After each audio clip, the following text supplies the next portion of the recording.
So, hello everybody. We are going to look at a single verse today and begin to extract truths from it. We'll go through several things and then come to some conclusions and some things we can apply and use in our lives. James chapter 4, verse 10. Humble yourselves in the sight of the Lord, and he will lift you up. So, yourselves is the outer reasoning man and his senses. Humble is subjecting the outer man of reason to the rule of the inner man of awareness. So reason becomes the servant and tool of awareness. In the sight of the Lord means in the presence of awareness, let the reasoning man be surrendered. And he will lift you up means that awareness will improve the living conditions of the outer man as he is surrendered. It also means that the reasoning man's focus or the outer man's focus will shift from surface levels of things to inner, deeper, esoteric levels, a total renewing of the reasoning mind. So, we must begin seeing such simple verses as portals to our inner selves. Yeah? They are not just written to the intellect, to academia, to theology. Their intent is to transform a sleeping man into an awakened being. Yeah? So, let's look at other thoughts that align with what James says there. So, blessed are the meek or humble, for they shall inherit the earth. Another phrase that comes from the book of Daniel is, a kingdom shall rise that will not be handed over to others. Another verse is, do not fear, little flock, for it is your Father's good pleasure to give you the kingdom. So, those references are from these verses that I will read. Matthew chapter 5 verse 5, blessed are the meek, for they shall inherit the earth. Daniel 2:44, or Daniel chapter 2 verse 44, and in the days of these kings shall the God of heaven set up a kingdom which will never be destroyed, and the kingdom shall not be left to other people, but it shall break in pieces and consume all these kingdoms, and it shall stand forever. Luke chapter 12 verse 32, fear not, little flock, for it is your Father's good pleasure to give you the kingdom. So these three verses that I have read speak of the inner taking over the outer.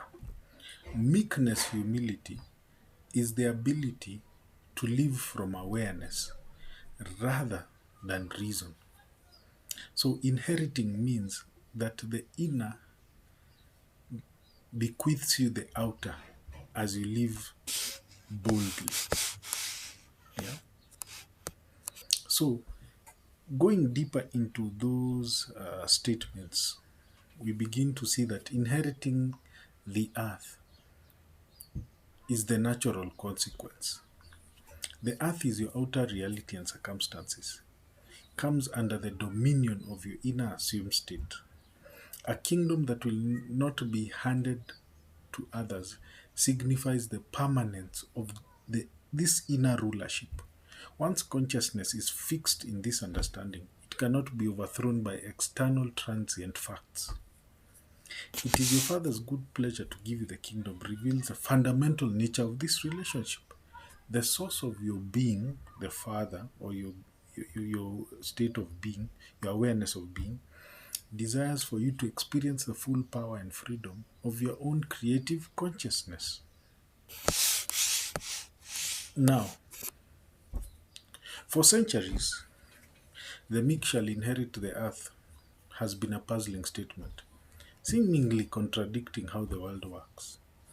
We are reframing it not as a promise to the weak, but as the operating manual for the truly powerful. Meekness is the voluntary surrender of the reasoning man or the ego, the sense-based human experience, to the awareness, the I am, the imaginal faculty. It is the ultimate act of control through relinquishment, not of power, but of a limited paradigm of viewing life. We now begin unifying the inner and outer realms. We are bridging the spiritual and the practical. Inheriting the earth isn't a distant heavenly reward. It is the tangible moment by moment experience of your outer world conforming to the assumptions and states that you hold in your inner world. The kingdom is not a physical territory, but the domain of your lived experience, which you are being given as you learn to operate from this foundational level. So, from the book of James, from the verses I've read, I have outlined what I've outlined is a practical technology of transformation, and it is in several steps. So, step one, recognize the two men. You're able to distinguish between the reactive, reasoning self and the foundational, aware self that is the observer of this life and creator. Step number two, humble the outer to the inner. Consciously subject your reasoning and sensory evidence to your chosen imaginal state, or what we call the wish fulfilled. Number three, inherit the earth.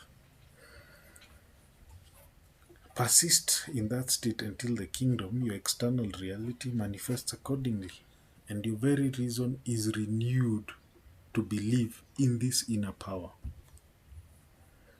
Yeah? The Father that is giving you the kingdom is your own awareness, realizing its own sovereignty. It is the pleasure of consciousness itself to express itself fully through you as you. And so, this is something that each of us should look at. From the book of James, now you begin to understand what humbling yourself is. It is not self debasement, it is an identity shift. And you begin using that to understand that it is the inner you that lifts the outer you. Yeah? And then we move from the world of doing to the world of being. Because being is what creates the state that inspires the outer body through ideas, through activities, but only because it is subjected to being. And so that short verse has expounded to us many things we'd never have seen. And so that is the redefinition of meekness and humility. Thank you.